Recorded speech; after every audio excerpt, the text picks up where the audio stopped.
على محمد وعلى آل محمد كما صليت على إبراهيم وعلى آل إبراهيم إنك حميد مجيد. اللهم بارك على محمد وعلى آل محمد كما باركت على إبراهيم وعلى آل إبراهيم إنك حميد مجيد. بلغ العلا بكماله كشف الدجى بجماله حسنت جميع خصاله صلوا عليه وآله صلى الله عليه وسلم صلى الله عليه وسلم صلى الله تعالى عليه وسلم. সম্মানিত মুসল্লিয়ানে কিরাম, আল্লাহ তাআলার দরবারে শুকরগুজার হই যে মহান রব্বুল আলামিন আপনাকে আমাকে দীর্ঘ প্রতীক্ষার পর আবারও আমাদেরকে একসাথে একত্রিত হওয়ার তৌফিক দান করেছেন। কোরআন এবং হাদিস থেকে কিছু কথা বলবার ও শুনবার আল্লাহ তাআলা ব্যবস্থা করে দিয়েছেন। সুস্থতার সাথে আমার হায়াতকে এই পর্যন্ত আল্লাহ তাআলা প্রলম্বিত করেছেন। এই জন্য বিশ্ব মালিকের দরবারে কালিমাতুশ শুকর আদায় করি, আলহামদুলিল্লাহ। সম্মানিত উপস্থিতি, আল্লাহ তাআলা তার বান্দাকে বহু নিয়ামতের মাধ্যমে বেষ্টন করে রেখেছেন। আপনাকে আমাকে আল্লাহ তাআলা অনেক নিয়ামত, অনেক গুণ আল্লাহ তাআলা আপনাকে আমাকে দিয়েছেন। পবিত্র কালামের মধ্যে আল্লাহ তাআলা ঘোষণা করছেন, ওয়া ইন তাউদ্দু নি'মাতাল্লাহি লা তুহসুহা। বান্দা, তোমাকে আমি এত নিয়ামত দিয়েছি, এত নিয়ামত দিয়েছি, যদি গণতে শুরু করো শেষ করতে পারবা না। এত নিয়ামত আল্লাহ তাআলা আপনাকে আমাকে দিয়েছেন। আপনার জীবন চলে যাবে, পৃথিবীর সমস্ত মানুষের জীবন চলে যাবে, নিয়ামত গণে শেষ করা যাবে না। এই পরিমাণ নিয়ামত আল্লাহ তাআলা আপনাকে আমাকে দিয়েছেন। তো আজকে আমার হাজার লক্ষ কোটি নিয়ামতের মধ্য থেকে একটা নিয়ামতের কথা শুধু আলোচনা করব, আল্লাহ তাআলা যদি আপনাকে আমাকে তৌফিক দান করেন।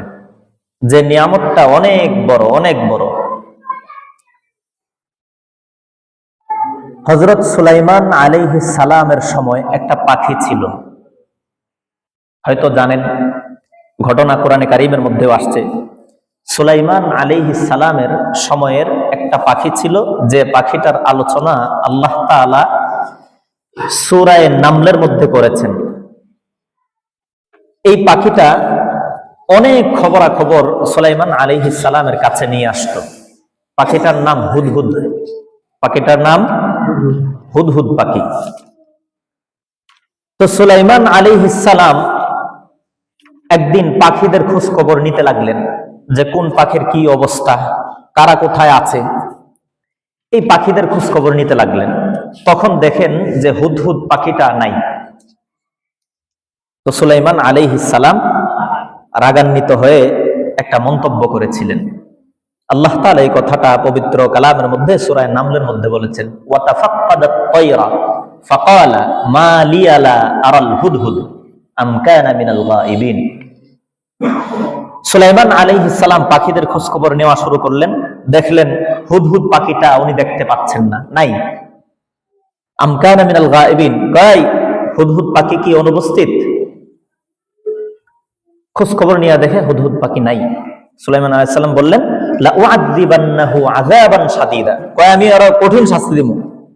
আমি সবাইকে ডাকলাম, কেন নাই? সুলাইমান আলাইহিস সালাম সমস্ত প্রাণীদের ভাষা বুঝতেন। তো উনি বললেন, লা উআযিবান্নাহু আযাবান শাদীদা, আমি ওরে অনেক শাস্তি দেব আসলে। আউলা আযবাহান্নাহু, অথবা জবাই করে দেব। আউলা ইয়াতিয়ান্নি বিসুলতানিম মুবিন, অথবা সে যে এখানে অনুপস্থিত নাই, এটার একটা যৌক্তিক কারণ আমাকে দর্শাতে হবে। যদি সে আমাকে যৌক্তিক কারণ দর্শায় যে আমি অসুস্থ ছিলাম, অমুক জায়গায় চলে গেছিলাম, আসতে দেরি হয়েছে, কোন একটা যৌক্তিক কারণ আমাকে বলতে হবে, না হলে আমি তাকে কঠিন শাস্তি দেব অথবা জবাই করে ফেলবো। ঘটনা লম্বা, অনেক লম্বা। তো এরপরে পাখি আসছে, আয়সা বলতেছে আমি যে সংবাদ নিয়ে এসেছি এই সংবাদ আপনার কাছেও নাই। এরপরে রানী বিলকিসের সংবাদ এই পাখিটা দিয়েছিল। তো ঘটনা লম্বা, অনেক লম্বা, তো আমি সেই দিকে যাচ্ছি না। তো এই যে একটা পাখি, হুদহুদ পাখি, এই পাখিটার একটা বৈশিষ্ট্য ছিল। কি বৈশিষ্ট্য? এই পাখিটার আল্লাহ তাআলা এত যোগ্যতা দিয়েছিলেন, এই পাখিটা যদি জমিনের নিচে তাকাইতো, জমিনের কোন জায়গায় সুমিষ্ট পানি আছে, কত নিচে আছে, কত উপরে আছে, এই পাখিটা আল্লাহর রহমতে বলতে পারত। এই পাখিটার এমন যোগ্যতা ছিল। তার মানে আল্লাহ তাআলা পশু পাখি অন্যান্য বস্তুদেরকে, অন্যান্য মাখলুকাতকে কিছু কিছু যোগ্যতা দিয়েছেন, যেমন এই পাখিটার এই যোগ্যতা ছিল। তুলনামূলক ভাবে আল্লাহ তাআলা মানুষদের থেকে অন্যান্য প্রাণীদেরকে, কিছু কিছু প্রাণীদেরকে মানুষ থেকে অন্যান্য যোগ্যতা বেশি দিয়েছেন। তুলনামূলক ভাবে মানুষ থেকে আল্লাহ তাআলা কিছু কিছু প্রাণীকে কিছু যোগ্যতা বেশি দিয়েছেন। যেমন ঘ্রাণ শক্তি, পিপিলিকার ঘ্রাণ শক্তি প্রাণীদের মধ্যে সবচেয়ে বেশি। একটা মিষ্টির ফোঁটা এখানে লাগাই দিবেন, আপনি মিষ্টির ঘ্রাণ পাইবেন না, কিন্তু একটা পিপিলিকা, এই মিষ্টির ঘ্রাণটা এখানে যত পিপিলিকা আছে সব দেখবেন লাইন ধরছে, আপনি পান নাই। পিপিলিকার ঘ্রাণ শক্তি যেখানেই মিষ্টির ফোঁটা থাকবে ওইখানে সে দৌড়ায় যাবে। তো আপনার থেকে পিপিলিকার ঘ্রাণ শক্তি আল্লাহ তাআলা বেশি দিয়েছেন তাকে। 1000 মাইল উপরে একটা শকুন, একটা বাজ পাখি, একটা চিল, আপনি কদ্দুর দেখেন না, মুরগির বাচ্চা নাকি কি আপনার নজরে আসে না। 1000 ফিট উপর থেকে একটা চিল এই বাচ্চাটাকে শনাক্ত করে ছো মেরে নিয়ে যায়। মাছটা পানির 1 হাত 2 হাত নিচে কোথায় আছে, উপরে ভাসলেই অনেক দূর থেকে নিয়ে যায়। একটা শকুন একটা মরা গরু পড়ে আছে, 1000 মাইল দূর থেকে সংবাদ পায় এইখানে মরা গরুটা আছে, আমার নাকে ঘ্রাণটা চলে গিয়েছে, সে চলে আসে। এখন তো দেখা যায় না শকুন, আগে দেখা যেত আমাদের এলাকায়। তো এই যে দর্শন শক্তি, এটা চিল শকুন আপনার থেকে আমার থেকে বেশি, আপনার থেকে আমার থেকে বেশি। আপনি ঘন্টায় কত মাইল দৌড়াতে পারবেন, হাঁপিয়ে যাবেন। দৌড়ের ক্ষেত্রে হরিণকে আল্লাহ তাআলা আপনার আমার থেকে, সমস্ত প্রাণীদের থেকে বেশি যোগ্যতা দিয়েছেন। আপনাকেও দিয়েছেন, আমিও দৌড়তে পারি, আপনিও দৌড়তে পারেন, কিন্তু একটা হরিণের দৌড়ানোর কোয়ালিটি আপনার কোয়ালিটির মধ্যে আকাশ পাতাল ব্যবধান। এমনকি বাঘ থেকেও হরিণের দৌড়ের গতি বেশি। তাহলে বাঘ কেন হরিণকে ধরাশায়ী করে ধরে ফেলে? হরিণ দেখবেন টিভি চ্যানেলের মধ্যে দেখেন না, বাচ্চারা দেখে, ওই যে বাঘ হরিণ দৌড়াদৌড়ি, এগুলা দেখে না? দেখবেন হরিণ দৌড়তেছে, বারবার পিছনে তাকাইতেছে আমি কতদূর দৌড়লাম, আর বাঘ তার এক টার্গেট হরিণকে ধরবেই, এজন্য সে তাকে ধরাশায়ী করতে পারে। বারবার পিছনে থাকায় তার গতি রোধ হয়ে যায়, এজন্য হরিণকে ধরাশায়ী করতে পারে বাঘ। অন্যথায় পশ্চিমকালে বাঘ হরিণকে ধরতে পারবে না। এত যোগ্যতা আল্লাহ তাআলা দৌড়ে তাকে দিয়েছেন। শক্তির ক্ষেত্রে আপনারও শক্তি আছে, অন্যান্য প্রাণীদেরও শক্তি আছে। আফ্রিকান হাতি 6 থেকে 7 টন মাল টানতে পারে বা উঠাইতে পারে। আপনি কতটুকু টানতে পারেন, উঠাইতে পারেন? তাহলে শক্তির ক্ষেত্রে আল্লাহ তাআলা আপনাকে যা দিয়েছেন, অন্য প্রাণী একটা হাতিকে তার চেয়ে 1000 গুণ বেশি দিয়েছেন। খাওয়ার ক্ষেত্রে একটা হাতি যে পরিমাণ খাইতে পারবে আপনি সেই পরিমাণ খাইতে পারবেন না। আপনিও খাইতে পারেন, আমিও খাইতে পারি, কিন্তু একটা হাতি একটা তিমি মাছ যে পরিমাণ খাইতে পারবে, 2.5 টন খানা লাগে একবারে তিমি মাছের, একটা সাধারণ বাচ্চা তিমি মাছের। তাহলে আপনারও খাওয়ার যোগ্যতা আছে, একটা মাছেরও খাওয়ার যোগ্যতা আছে, কিন্তু কোন কোন প্রাণীকে কিছু কিছু যোগ্যতা আল্লাহ তাআলা বেশি দিয়েছেন, বেশি দিয়েছেন। তবে আপনাকে আল্লাহ তাআলা এমন কিছু যোগ্যতা দিয়েছেন যে যোগ্যতাগুলো অন্য কোন প্রাণীকে আল্লাহ তাআলা দেন নাই, অন্য কোন প্রাণীকে দেন নাই। আপনার গায়ের চামড়া, আপনি দুর্বল, অন্যান্য প্রাণীদের থেকে আপনি আমি দুর্বল। আপনার গায়ের চামড়া, এত কিছু মালিশ করেন, চুল এত আঁচড়ানি করেন, কত তেল ব্যবহার করেন, এক সময় এটা নষ্ট হয়ে যায়, খোঁজ পড়ে যায়। কিন্তু অন্যান্য প্রাণী, কিছু কিছু প্রাণী আছে বাবা সারা জীবন এক তালে চলতেছে, আপনি দুর্বল, কত কিছু করলেন। অন্যান্য প্রাণীর লোম থেকে আপনার লোম দুর্বল, আপনার পশম দুর্বল। একটা কালো গরু বাচ্চা ভূমিষ্ঠ হওয়ার পর থেকে গরুটার মৃত্যুর পর্যন্ত এই চুলগুলো আর সাদা হয় না। আপনার আমার চুল নেই, উঠেছে কালো কুচকুচে, কিছুদিন পর আবার সাদা হয়ে যাচ্ছে। তার মানে অন্যান্য প্রাণীদের থেকে আপনাকে আল্লাহ তাআলা দুর্বল ভাবে তৈরি করেছেন, দুর্বল হিসেবে তৈরি করেছেন। আল্লাহ তাআলা বলছেন ওয়া খুলিকাল ইনসানু দাঈফা, বান্দা আমি ইনসানকে দুর্বল ভাবে আমি বানাইলাম। দুর্বল বানাইছেন আল্লাহ তাআলা। তবে দুর্বল বানায়াই আমাকে আল্লাহ তাআলা ছেড়ে দেন নাই। দুর্বলতার সাথে সাথে আল্লাহ তাআলা অন্যান্য সমস্ত প্রাণী যাকে যে যোগ্যতা আল্লাহ তাআলা দিয়েছেন, এর থেকে আল্লাহ তাআলা আমাকে দুর্বল হিসাবেও আমাকে শ্রেষ্ঠত্ব দিয়েছেন, শ্রেষ্ঠত্ব দিয়েছেন। কারণ দুর্বলের প্রতি মানুষ সহমর্মিতা বেশি দেখায়। আপনার একটা ছেলে দুর্বল, অসহায়, পঙ্গু, এটাকে আপনি সারা জীবন লালন পালন করেন, কারণ সে দুর্বল। আপনি তাকে হেল্প করেন, আর যে ছেলেটা কামাই রোজগার করে খেতে পারে সে কয়েকদিন পরে আলাদা হয়ে যায়, সে নিজেই নিজের পায়ে দাঁড়ায়। দুর্বলের প্রতি সহমর্মিতা, আদর, যত্ন, মায়া, মমতা, প্রেম, প্রীতি, ভালোবাসা, মহব্বত এটা বেশি থাকে। তো আমরা আল্লাহ তাআলা আমাদেরকে দুর্বল বানাইছেন, বানায়া আল্লাহ তাআলা অন্যান্য সমস্ত মাখলুকাতের উপর শ্রেষ্ঠত্ব দিয়েছেন। আল্লাহ তাআলা বলছেন ওয়ালাকাদ কাররামনা বানি আদম, বান্দা আমি তোমাকে দুর্বল বানাইলাম। অন্যান্য সমস্ত প্রাণীদের থেকে কিছু কিছু দিক থেকে আমি তোমাকে দুর্বল বানাইলাম, কিন্তু বান্দা তোমাকে দুর্বল বানায়াও আমি অন্যান্য প্রাণীদের থেকে তোমাকে আশরাফুল মাখলুকাত নামে শ্রেষ্ঠত্ব একটা ঘোষণা করলাম, শ্রেষ্ঠত্ব দিয়ে দিলাম তোমাকে। দুর্বল তুমি, কিন্তু তুমি শ্রেষ্ঠ, তুমি শ্রেষ্ঠ। তো আল্লাহ তাআলা কিছু কিছু প্রাণীদের থেকে, আমাদের থেকে অন্যান্য প্রাণীদেরকে কিছু নিয়ামত বেশি দিয়েছেন, কিন্তু আমাদেরকে আল্লাহ তাআলা এমন কিছু নিয়ামত দান করেছেন, এমন কিছু নিয়ামত দান করেছেন অন্য কোন প্রাণীকে আল্লাহ তাআলা সেই নিয়ামত দেন নাই। এই নিয়ামত গুলোর কারণেই আমরা দুর্বল হওয়া সত্ত্বেও আমরা শ্রেষ্ঠ, দুর্বল হওয়া সত্ত্বেও শ্রেষ্ঠ। কি নিয়ামত? হাজার হাজার নিয়ামত আছে, এর মধ্যে একটা নিয়ামত হলো তোমার কথা বলার শক্তি। তোমার কথা বলার শক্তি, এই শক্তিটা আল্লাহ তাআলা অন্য কোন প্রাণীকে দেন নাই, অন্য কোন প্রাণীকে দেন নাই। কোন প্রাণী গেউ গেউ করে, মেও মেও করে, কা কা করে, তাদের আওয়াজ আছে কিন্তু জবান, কথা বলার শক্তি নেই। অন্যান্য প্রাণীদের আওয়াজ আছে কিন্তু কথা বলতে পারে না। এই নিয়ামতটা আল্লাহ তাআলা, তুমি দুর্বল, আমি তুমি দুর্বলকে দান করলাম, এই নিয়ামতটা দান করলাম। এই নিয়ামত অন্য কোন প্রাণীকে আমি আল্লাহ দেই নাই। দ্বিতীয় আরেকটা নিয়ামত, সেই নিয়ামতটা হলো আকলের নিয়ামত। আকলের নিয়ামত, বুদ্ধির নিয়ামত। একটা গরুর বুদ্ধি কোনোদিন বাড়ে না, একটা প্রাণীর বুদ্ধি কোনোদিন বাড়ে না। মানুষের বুদ্ধি এটা বাড়তেই থাকে, বাড়তেই থাকে। আগের জমানার মানুষ গাছের পাতা দিয়ে তার লজ্জাস্থান ঢাকতো, বুদ্ধি বাড়লো, মানুষের বুদ্ধি বাড়লো, শিল্প কারুকার্য শুরু করলো, কাপড় শুরু করলো, কাপড় পরা শুরু করলো। আরেকটু বুদ্ধি হলো, কাপড় শুধু পেঁচায় রাখতো, আরেকটু বুদ্ধি হলো, সুই বানালো, সিঁড়ি করে পরে।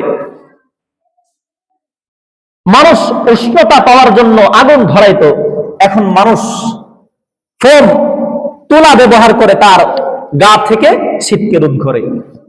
মানুষ আগে সফর করতো পায়ে হেঁটে, বুদ্ধি বাড়লো, উটের উপর সওয়ার হয়ে, ঘোড়ার উপর সওয়ার হয়ে মানুষ সফর করা শুরু করলো। আরেকটু বুদ্ধি বাড়লো, তখন তারা পানির জাহাজ ব্যবহার করা শুরু করলো। আরেকটু বুদ্ধি বাড়লো, উড়োজাহাজ ব্যবহার করা শুরু করলো। এইভাবে এইভাবে মানুষের বুদ্ধি বাড়তেই আছে, বাড়তেই আছে। কিন্তু একটা গরু আগে যেমন ছিল এখনো তার এই অবস্থাই। আগে ধান হতো কাটাতে 1 মণ 1.5 মণ, এখন কাটাতে ধান হয় 10 মণ। মানুষের বুদ্ধি বেড়েছে। এই যে আকল, এই আকলটা আল্লাহ তাআলা বনি আদমকে দিয়েছেন, অন্য কোন প্রাণীকে দেন নাই। তাদেরও আকল আছে, কিন্তু তাদের আকলের মধ্যে এটা জিয়াদাত বা বার্ধক্য বেড়ে যাওয়া এটা হয় না। এটা হয় না। তার মানে আমরা একদিক থেকে আল্লাহ তাআলা আমাদের কেমন একটা নিয়ামত দান করেছেন, যে নিয়ামতটা অন্য কোন প্রাণীকে আল্লাহ তাআলা দেন নাই, আল্লাহ তাআলা দেন নাই। এই কারণেই তো মানুষকে সাবধানতার সাথে কথা বলতে বলা হয়েছে। কারণ এই নিয়ামত এত ওজনদার নিয়ামত, এত পাওয়ারফুল নিয়ামত, যে নিয়ামত আল্লাহ তাআলা অন্য কোনো প্রাণীকে দেন নাই। তাহলে তোমাকে পছন্দ করে, যাচাই করে, ভালোবেসে আমি এই নিয়ামতটা দান করলাম। এই নিয়ামতটা, কথা বলার শক্তিটা যেন অযথায় ব্যবহার না হয়। এ কারণেই তোমার কথার মিজানের পাল্লায় মাপা হবে, তোমার কথাটা পাওয়ারফুল হবে, মিজানের পাল্লায় দেওয়া হবে, নেকির পাল্লায় দেওয়া হবে, বদির পাল্লায় দেওয়া হবে। তোমার কথাটা রক্ষণাবেক্ষণ করার জন্য আমি ফেরেশতা নিযুক্ত করলাম। এটা এত বড় নিয়ামত, এত বড় নিয়ামত। আল্লাহ তাআলা বলছেন, মা ইয়ালফিযু মিন কাউলিন ইল্লা লাদাইহি রাকীবুন আতীদ, মা ইয়ালফিযু মিন কাউলিন ইল্লা লাদাইহি রাকীবুন আতীদ। বান্দা, পছন্দ করে আমি তোমাকে কথা বলার শক্তি দিলাম। অন্য কোন প্রাণীকে আমি কথা বলার শক্তি দেই নাই, অন্যান্য প্রাণীদেরকে আমি আওয়াজ দিলাম, আওয়াজ। একমাত্র তুমি ইনসান আল্লামাহুল বায়ান। সূরা রহমানের মধ্যে আল্লাহ তাআলা বলছেন, আর রহমান আল্লামাল কুরআন খালাকাল ইনসান আল্লামাহুল বায়ান। আমি রহমান, আল্লামাল কুরআন, আমি তোমাকে শিখিয়েছি কোরআন। আল্লামাহুল খালাকাল ইনসান, আল্লাহ তাআলা বানাইলেন মানুষ। আল্লামাহুল বায়ান, একমাত্র মানুষকে আমি আল্লাহ তাআলা কথা বলার যোগ্যতা দিয়েছি। এই জন্য যেহেতু তোমাকে এই নিয়ামতটা আমি পছন্দ করে দিলাম বান্দা, তোমাকে দিলাম, অন্য কোনো প্রাণীকে দেই নাই। এই জন্য তোমার কথাটা রক্ষণাবেক্ষণ করার জন্য আমি ফেরেশতা নিযুক্ত করলাম। মা ইয়ালফিযু মিন কাউলিন ইল্লা লাদাইহি রাকীবুন আতীদ। তোমার কথাটা, যে কথাই মুখনিসৃত বাণী, তোমার যে কথাটাই হবে, এই কথাটা রক্ষণাবেক্ষণ করার জন্য সার্বক্ষণিক আমি তোমার সাথে ফেরেশতা নিযুক্ত করলাম। আল্লাহ তাআলা ফেরেশতা নিযুক্ত করেছেন আমার কথাটাকে, এই শক্তিশালী নিয়ামতকে রক্ষণাবেক্ষণ করার জন্য। আপনি কি মনে করছেন এই কথা, আপনার মুখ থেকে যে কথাটাই বের হয়, এটাই ফেরেশতা সাথে সাথে নোট করে? এটাই নোট করে। অন্যান্য প্রাণীদের আওয়াজ নোট হয় না, আমলনামায় লিপিবদ্ধ হয় না। আপনার আমার কথা, এটা আমলনামায় লিপিবদ্ধ হয়, এটা মিজানের পাল্লায় দেওয়া হবে। ওজনদার একটা নিয়ামত, ওজনদার একটা নিয়ামত। ইমাম বুখারী শেষ হাদিসের মধ্যে বলছেন, ওয়া ইন্না আমালা বানি আদম ওয়া কাওলাহুম ইউজান। বনি আদমের আমল এবং তার কথা মিজানের পাল্লায় মাপা হবে, ওজন দেওয়া হবে। তোমার কথা যদি ভালো হয়, তোমার কথা যদি ভালো হয়, এই কথাটা এত ওজনদার হবে মিজানের পাল্লায়, এত ওজন হবে, এত শানদার হবে। এই কথার কারণে আল্লাহ তাআলা তোমাকে জান্নাত নসিব করবেন। কথা। আর যদি তোমার কথা উল্টাপাল্টা হয়, আল্লাহ তাআলা এই কথাটার কারণে তোমাকে জাহান্নামে নিক্ষেপ করবেন। এজন্য সাবধান, সাবধান, কথা বলার ক্ষেত্রে সাবধান। এই নিয়ামত অন্য কোনো প্রাণীকে দেন নাই, আপনাকে আমাকে পছন্দ করে দিয়েছেন, কাউকে দেন নাই। এজন্য আপনার কথা যদি ভালো হয়, আপনার কথার কারণে জান্নাত অবধারিত হয়, আপনার কথার কারণেই জাহান্নাম অবধারিত হয়। কথার এত পাওয়ার। কবি তো বলছেন, যারা হাতুস সিনানি লাহালতিয়াম ওয়ালা ইয়ালতামু মা জারাহাল লিসান। কথা এমন মারাত্মক একটা অস্ত্র, যে অস্ত্রের আঘাত কখনো এটার প্রতিশোধক হয় না। আপনাকে চাকু দিয়ে, ছুরি দিয়ে আঘাত করলে এটার প্রতিষেধক আছে, কিন্তু কথার আঘাত যদি হয়, এটার কোনো প্রতিষেধক নাই, এটার কোনো চিকিৎসা নাই। সারা জীবন দাগ লেগে থাকবে, সারা জীবন লেগে থাকবে। এজন্য কথা সাবধান। আল্লাহ তাআলা আপনাকে আমাকে ভালো ভালো কথা বলতে আদেশ করেছেন। নিয়ামত ভালো দিয়েছি, তোমাকেই দিয়েছি, অন্য কোনো প্রাণীকে দেই নাই। এজন্য তোমার এই নিয়ামতটা কোথায় ব্যবহার করেছো, কিভাবে ব্যবহার করেছো, এটা মিজানের পাল্লায় মাপা হবে, মিজানের পাল্লায় মাপা হবে। তোমার কথা যদি শানদার হয়, ভালো হয়, এটা আল্লাহ তাআলার দরবারে চলে যায়, এটা আল্লাহ তাআলার দরবারে চলে যায়। আল্লাহ তাআলা পবিত্র কালামের মধ্যে বলছেন, মান কাদা ইউরিদুল ইজ্জাতা ফালিল্লাহিল ইজ্জাতু জামিআ। মান কানা ইউরিদুল ইজ্জাতা ফালিল্লাহিল ইজ্জাতু জামিআ, কেউ যদি সম্মান পেতে চায় তাহলে জেনে রাখো সম্মান কারো হাতে নয়, একমাত্র সম্মান আল্লাহ তাআলার হাতে। সম্মান কেবলমাত্র আল্লাহ তাআলার হাতে, কারো হাতে সম্মান নয়, কারো হাতে সম্মান নাই। এজন্য তো হাদি মরে, হাদির জন্য সমস্ত মানুষ কান্নাকাটি করে, দু একটা চামচিকা ছাড়া সমস্ত পৃথিবীবাসী বাংলাদেশ সহ অন্যান্য রাষ্ট্র হাদির জন্য কান্নাকাটি করে। আর তুমিও মরো, কুত্তার মরণ মরো। কেন? কথার কারণে। তার আওয়াজ যখন হকের পক্ষে বের হয়েছে, তার আওয়াজ যখন আনায়ে কালিমাতুল্লাহর জন্য হয়েছে, তার আওয়াজ যখন মানুষের খেদমতের জন্য হয়েছে, তখন তার এই আওয়াজটা তাকে উঁচুতে উঠিয়ে দিয়েছে। আর এই আওয়াজ যখন তোমাকে মানুষের স্বার্থে হবে না, তখন তোমাকে নিক্ষিপ্ত হতে হবে আস্থা করে। ডাস্টবিনে তোমার জায়গা হবে, জাহান্নামে তোমার জায়গা হবে। এই কথা, এজন্য এক কথায় দিল্লি রাজাকারের সন্তানদেরকে চাকরি দিব, এক কথায় দিল্লি। কথার কারণে জান্নাত অবধারিত হয়, কথার কারণে জাহান্নাম অবধারিত হয়। এজন্য সাবধান। মান কানা ইউরিদুল ইজ্জাতা ফালিল্লাহিল ইজ্জাতু জামিআ, আল্লাহ বলেন যে সম্মান চায় জেনে রাখো সমস্ত সম্মান আল্লাহ তাআলার মুষ্টির মধ্যে রয়েছে। ইলাইহি ইয়াসআদুল কালিমুত তাইয়্যিব, কিন্তু সম্মান পাওয়ার তোমার একটা রাস্তা দিয়ে দিলাম বান্দা, একটা রাস্তা দিয়ে দিলাম।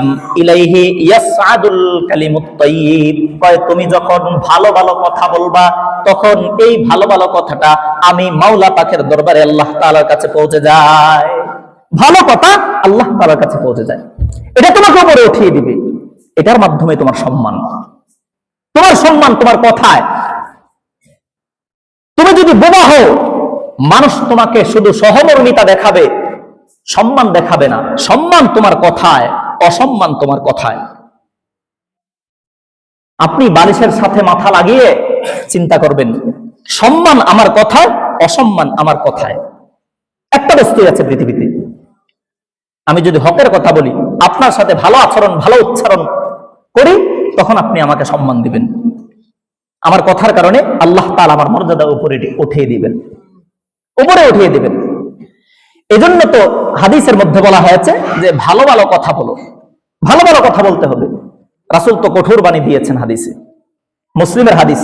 রাসূল বলেন, ক্বালা রাসূলুল্লাহ সাল্লাল্লাহু আলাইহি ওয়াসাল্লাম, মান কানা ইউমিনু বিল্লাহি ওয়াল ইয়াউমিল আখির ফালইয়াকুল খায়রান আও লিয়াসমুত। রাসূল বলেন, বান্দা তোমাকে আল্লাহ তাআলা সবচেয়ে প্রিয় নিয়ামতটা তোমাকে পছন্দ করে আল্লাহ তাআলা কথোপকথনের নিয়ামত দিয়েছেন, এই নিয়ামতটা অযথা ব্যবহার করবে না। রাসূল বলেন, মান কানা ইউমিনু বিল্লাহি ওয়াল ইয়াউমিল আখির ফালইয়াকুল খায়রা, যারা আল্লাহ তাআলাকে বিশ্বাস স্থাপন করে, আল্লাহ তাআলার উপর ঈমান আনে, যারা আখিরাতকে বিশ্বাস করে, আল্লাহ এবং আখিরাতকে যারা বিশ্বাস করে, তাদের জন্য আল্লাহ তাআলা রাসূল সাল্লাল্লাহু আলাইহি ওয়াসাল্লাম ফর্মুলা দিয়েছেন, ফালইয়াকুল খায়রা, তুমি ভালো ভালো কথা বলতে থাকো, ভালো ভালো কথা উচ্চারণ করো। আও লিয়াসমুত, যদি ভালো কথা তোমার জবান থেকে উচ্চারিত না হয়, তাহলে চুপ থাকো, চুপ থাকো। অন্যথায় ভালো ভালো কথা তুমি উচ্চারণ করো। রাসূল বলছেন, যারা আল্লাহকে বিশ্বাস করে, যারা আখিরাতকে বিশ্বাস করে, ওরা যেন ভালো ভালো কথা বলে, অন্যথায় চুপ থাকে। চুপ থাকো, তোমার কথা তো আকাশে উঠবে, তোমার কথা আকাশে উঠবে। ইলাইহি ইয়াসআদুল কালিমুত তাইয়্যিব, ভালো কথা আল্লাহ তাআলার কাছে চলে যায়।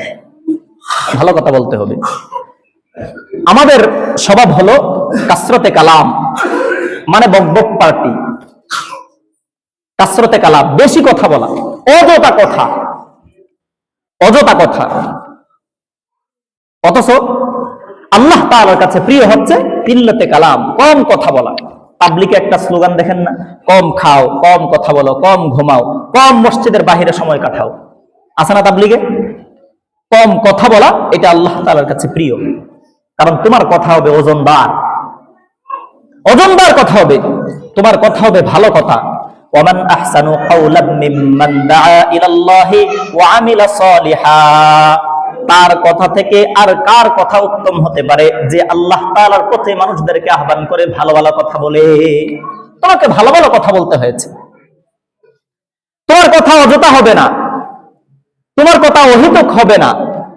এটা এত বড় নিয়ামত, এত বড় নিয়ামত আল্লাহ তাআলা যাদেরকে সফলতা দান করেছেন, যারা সফল কাম, তাদের গুণ হলো অহেতুক কথা থেকে বিরত থাকা, অহেতুক কথা থেকে বিরত থাকা। আল্লাহ তাআলা সূরা মুমিনুনের মধ্যে বলছেন, قد أفلح المؤمنون الذين هم في صلاتهم خاشعون والذين هم عن اللغو معرضون।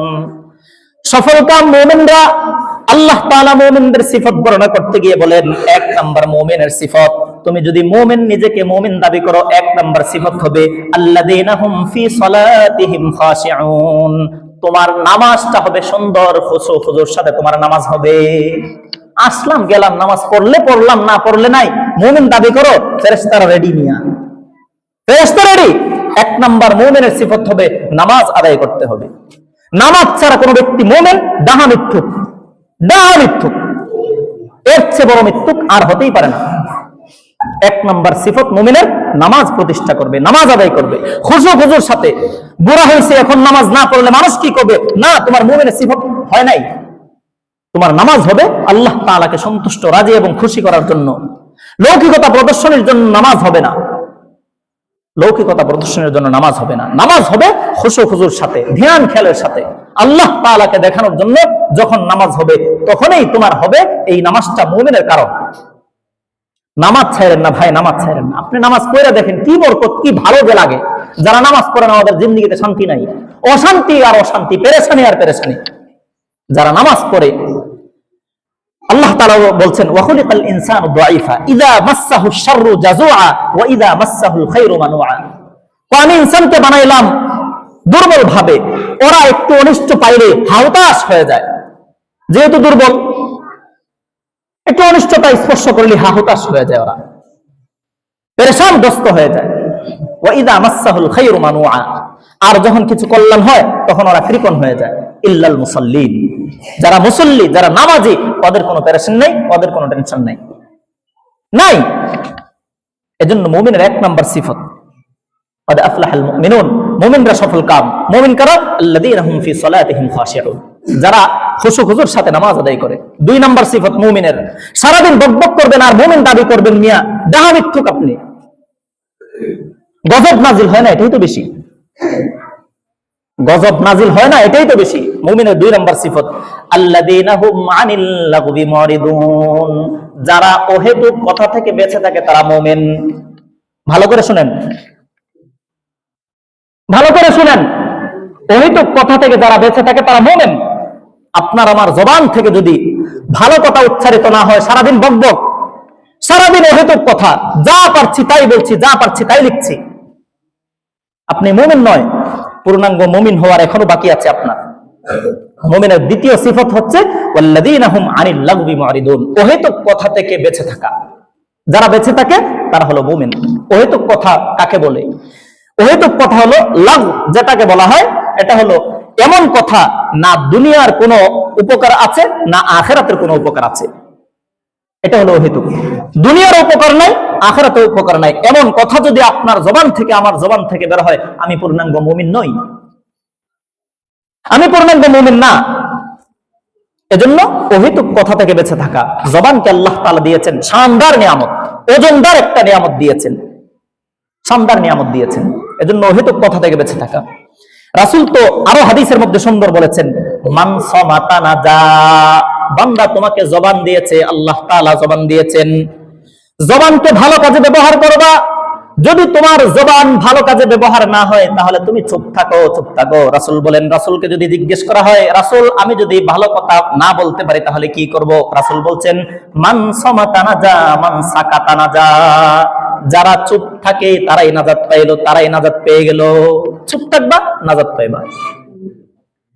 ভাই, এই হাদিসটা শোনার পর, এই যে মান সামাতা নাজা, এই হাদিসটা শোনার পর পিছনে আমাদের এমন মনীষী গিয়েছেন যারা 20 বছর, 18 বছর, 19 বছর, 32 বছর, 40 বছর পর্যন্ত ভালো কথা ছাড়া কোনো অহেতুক কথা বলেন নাই, ভালো কথা ছাড়া অহেতুক কোনো কথা বলেন নাই।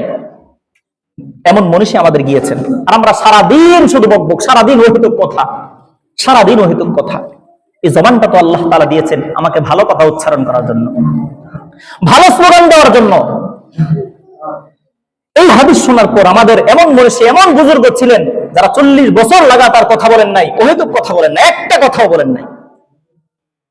আব্দুল্লাহ ইবনে মুবারকের কাছে একজন ব্যক্তি গেল, গিয়ে দেখলো, ওনার কাছে গেল আব্দুল্লাহ ইবনে মুবারকের কাছে, আব্দুল্লাহ ইবনে মুবারক, আপনি, আপনার সাথে আসছে একটু গল্প গুজব করতে। কয় কি গল্প? ভালো গল্প? কয় না, এমনি কোনো মাসালা টাসালা না, এমনি আসছে একটু গল্প গুজব করতে। আব্দুল্লাহ ইবনে মুবারক বলেন, এই সূর্যকে থামিয়ে দাও, সূর্যকে থামাও।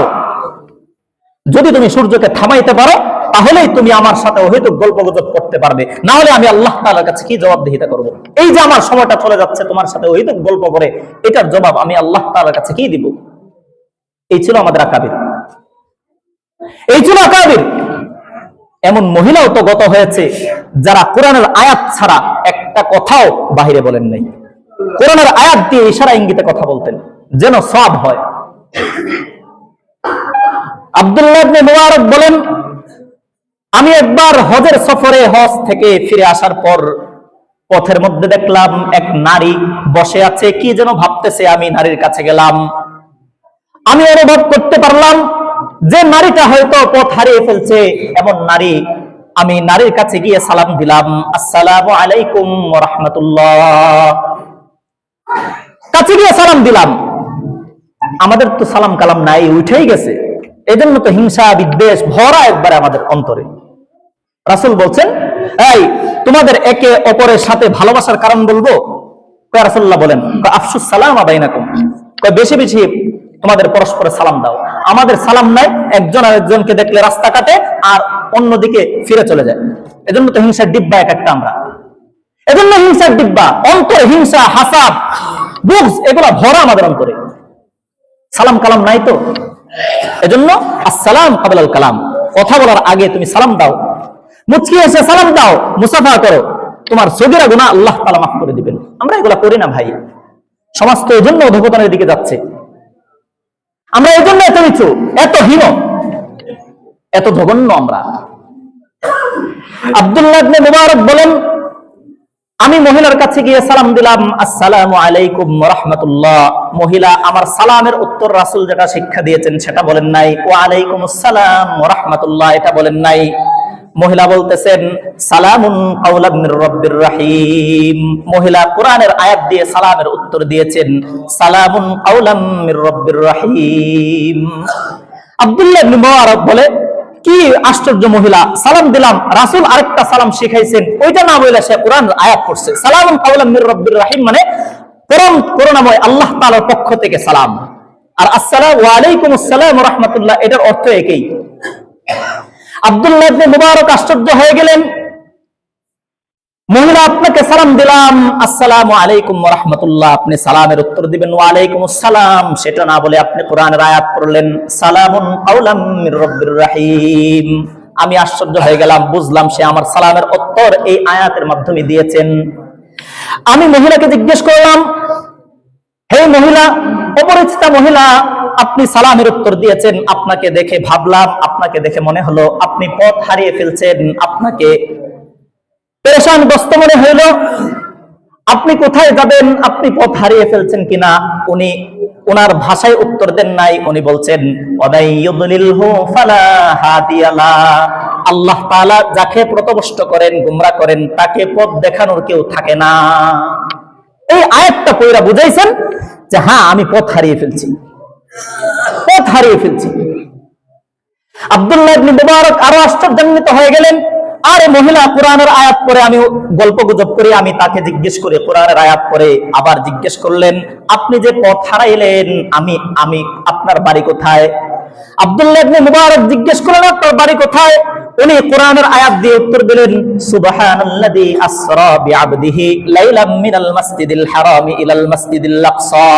ওই সত্তার শপথ, ওই সত্তা মহান যিনি তার বান্দাকে মসজিদে নববী থেকে, আকসা থেকে, বাইতুল মুকাদ্দাস থেকে, মক্কা থেকে বাইতুল মুকাদ্দাস পর্যন্ত ভ্রমণ করিয়েছেন।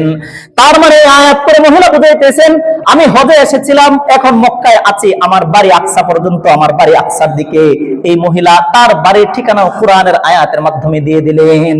আব্দুল্লাহ ইবনে মুবারক আরো আশ্চর্যান্বিত হয়ে গেলেন, বলতে লাগলেন, মহিলা আপনার বাড়ি আকসায়, তাহলে আমি আপনার কোনো উপকার করতে পারি কিনা, আমি আপনাকে আকসা পর্যন্ত পৌঁছে দিতে পারি কিনা। মহিলা উত্তর দিলেন, মহিলা তার ভাষায় উত্তর দেন নাই, তার ভাষায় উত্তর দেন নাই। মহিলা বলতেছেন, ওয়ামাই ইয়ামাল মিসকালা যাররাতিন খাইরান ইয়ারা, কেউ যদি যাররা পরিমাণ ভালো কাজ করে সেটাও কিয়ামতের দিন দেখতে পারবে। ফালাই ইয়াফআলু ওয়া ইল্লাম তাফআলু মিন খাইরিন ওয়া ইন তাফআলু মিন খাইরিন ইয়ালামুল্লাহ, কোন ব্যক্তি যদি কোন পরিমাণ একটা ভালো কাজ করে এটাও জানবেন কে? আল্লাহ। এই মহিলা উত্তর দিলেন যে তুমি আমাকে সাহায্য করতে পারো, ভালো কাজের প্রতিদান এটা আল্লাহ তাআলা দিবেন। ঘটনা বলে শেষ করে দিচ্ছি। আশ্চর্যান্বিত হয়ে গেলেন আব্দুল্লাহ ইবনে মুবারক, তার উটটাকে নিয়ে আসলেন, মহিলাকে উটের উপর সওয়ার করালেন। আব্দুল্লাহ ইবনে মুবারক বলতেছেন, মনে মনে ভাবতেছেন, মহিলা তো পথহারা, তা সে পেরেশানগ্রস্ত। আব্দুল্লাহ ইবনে মুবারক বলেন, আমি উটের রশি টানতে লাগলাম আর মহিলা আমার উটের পিঠে আরোহণ করছে, আমি টানতে লাগলাম আর কিছু কবিতা আবৃত্তি করতে লাগলাম তার মনোরঞ্জনের জন্য। যেহেতু পেরেশানগ্রস্ত, আব্দুল্লাহ ইবনে মুবারক কবিতা আবৃত্তি করতে লাগলেন আর মহিলা পিছন থেকে উটের উপর বসে বলতে লাগলো, ফাকরাউ মা তায়াসসারা মিনাল কুরআন। আব্দুল্লাহ ইবনে মুবারক এই কোরআনের আয়াত পড়ছেন মহিলা। আব্দুল্লাহ ইবনে মুবারক, তুমি কবিতা আবৃত্তি করতেছো না, ইহার মধ্যে কোনো সওয়াব আছে না দুনিয়াবি না আখিরাতের। তুমি আল্লাহ তাআলার কোরআন থেকে যে সমস্ত আয়াত তোমার কাছে সহজ হয় সেগুলা তুমি তেলাওয়াত করো, তুমিও সওয়াব পাবে, আমিও সওয়াব পাবো। কোরআনের আয়াত করে বুঝাইছেন, কবিতা বলার দরকার নাই, তুমি আয়াত করো, আল্লাহ তাআলার এক একটা হরফে 10টা নাকি। মহিলা শুধু কোরআনের আয়াত দ্বারা উত্তর দেয়। আশ্চর্য। আকসা পর্যন্ত পৌঁছলাম। আব্দুল্লাহ ইবনে মুবারক বলেন, আকসা পর্যন্ত পৌঁছলাম, একবার দেখলাম একটা ওদরে একটা কাফেলা দেখা যায়, মহিলাটা বারবার কাফেলার দিকে তাকাচ্ছে, বারবার কাফেলার দিকে তাকাচ্ছে। আমি জিজ্ঞেস করলাম, হে অপরিচিতা মহিলা, আপনি কেন বারবার কাফেলার দিকে তাকাচ্ছেন? এখানে কেউ কি আছে কিনা আপনার? মহিলা কোরআনের আয়াত দ্বারা উত্তর দেয়, আল মাল ওয়াল বানুনা জিনাতুল হায়াতিদ দুনিয়া। এই আয়াতের মাধ্যমে মহিলা বুঝাইতে চাইছেন আব্দুল্লাহ ইবনে মুবারককে যে এখানে আমার ধন সম্পদ এবং সন্তান সন্ততি এখানে আছে, আমি হজ্জের সফরে এসেছিলাম, আমি পথ হারিয়ে ফেলেছি। কোরআনের আয়াত দ্বারা উত্তর দেয়, আমার সম্পদ এবং আমার সন্তান এখানে আছে, এজন্য আমি বারবার এদিকে তাকাচ্ছি, এটা বুঝাইছি। এখানে আপনার সন্তান কে কে আছে? মহিলা উত্তর দেয়, তার ভাষায় উত্তর দেয় নাই, কোরআনের আয়াতের মাধ্যমে উত্তর দেয়, ওয়াত্তাখাযাল্লাহু ইব্রাহিমা খালিলা ওয়া কাল্লামাল্লাহু মূসা তাকলিমা ইয়া ইয়াহইয়া খুযিল কিতাবা বিকুওয়া। তার মানে এই 3 আয়াত পরে মহিলা বুঝাইছেন, আমার ছেলে এখানে ইব্রাহিম, মূসা এবং ইয়াহইয়া, আমার 3 ছেলে এখানে রয়েছে, 3 ছেলে রয়েছে। আব্দুল্লাহ ইবনে মুবারক বলেন, আমি দৌড়ায় কাফেলার মধ্যে গেলাম, জিজ্ঞেস করলাম, ইব্রাহিম, ইয়াহইয়া এবং মূসা তোমরা কেউ আছো কিনা? তোমার মা পথ হারা, তোমাদের মা পথ হারা হয়ে গিয়েছেন, তোমাদের মা আমার কাছে আছে। এই কথা বলতে দেরি হয়, সাথে সাথে সন্তানরা দৌড়ে আসতে দেরি হয় নাই। আব্দুল্লাহ ইবনে মুবারক এসে বলছেন, ভাই আমাদের মা কোথায়? আমরা হজ্জের সফরে গিয়েছিলাম, আমরা আমার মাকে হারিয়ে ফেলেছি, আপনি আমাদেরকে আমার মায়ের কাছে নিয়ে যান, আমাদের মায়ের কাছে নিয়ে যান। আব্দুল্লাহ ইবনে মুবারক তাদেরকে তার মায়ের কাছে, তাদের মায়ের কাছে নিয়ে আসলেন। আব্দুল্লাহ ইবনে মুবারক জিজ্ঞেস করতে লাগলেন, ভাই এই মহিলাকে, এমন আশ্চর্য মহিলা পেয়েছি, পৃথিবীর বুকে এমন কোন আশ্চর্য মহিলা আমি দেখি নাই। কি আশ্চর্য পাইলেন? আশ্চর্য এখানে কি বিষয়? আব্দুল্লাহ ইবনে মুবারক বলেন, আব্দুল্লাহ ইবনে মুবারককে তার সন্তানরা, মহিলা সন্তানরা উত্তর দিলেন, ভাই আব্দুল্লাহ ইবনে মুবারক বলেন, আপনার মায়ের সাথে আমি যে পথ হেঁটেছি, আমি তাকে যা কিছু জিজ্ঞেস করলাম, কোরআনের আয়াত ছাড়া একটা কথাও আমার সাথে বলে নাই। আব্দুল্লাহ ইবনে মুবারককে তার সন্তানরা বলল, আরে মিয়া, আপনি এই সফরের মধ্যে আমার মায়ের সাথে থেকে আপনি আশ্চর্যান্বিত হয়েছেন, আমার মা কোরআনের আয়াত দ্বারা এই অল্প সময় কথা বলেছে। আমার মার ইতিহাস শুনেন, আমার মার ইতিহাস শুনেন। আমার মা 40 বছর যাবত কোরআনের আয়াত দ্বারা কথা বলে, কোরআনের আয়াত দ্বারা কথা বলে। 40 বছর মেয়ে কোরআনের আয়াত দ্বারা ইশারা ইঙ্গিতে কথা বলছে। কেন? যদি অহেতুক কথা বের হয়ে যায়, এটার কারণে আল্লাহ তাআলার কাছে জবাবদিহিতা করতে হবে। আর আপনার আমার অবস্থা কি চিন্তা করেন? এই ছিল আমাদের মনীষীরা। জবান আল্লাহ তাআলা দিয়েছেন এটাকে ভালো জায়গায় ব্যবহার করার জন্য, ভালো স্লোগান উচ্চারিত করার জন্য, ভালো কথা বলার জন্য, অহিত ব্যবহার করার জন্য আল্লাহ তাআলা এই সর্বোচ্চ নিয়ামতটা আপনাকে আমাকে দেন নাই? শিক্ষা নেন। ওয়াজ করলাম, আপনিও শুনলেন, আমিও বললাম।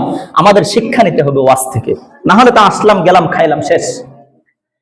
ভালো কথা যেন আমাদের মুখ থেকে উচ্চারিত হয়। ওয়াদা করেন, ওয়াদা করেন, আপনি বদ্ধপরিকর হন যে আমার কথা আজ থেকে আমি কোনদিন অহেতুক কথা বলবো না ইনশাআল্লাহ। বলেন ইনশাআল্লাহ। ইনশাআল্লাহ আজ থেকে কোনদিন অহেতুক কথা বলবো না ইনশাআল্লাহ। আল্লাহ তাআলা আমাদেরকে তৌফিক দান করুন। আমিন ওয়া আখির দাওয়ানা আলহামদুলিল্লাহ।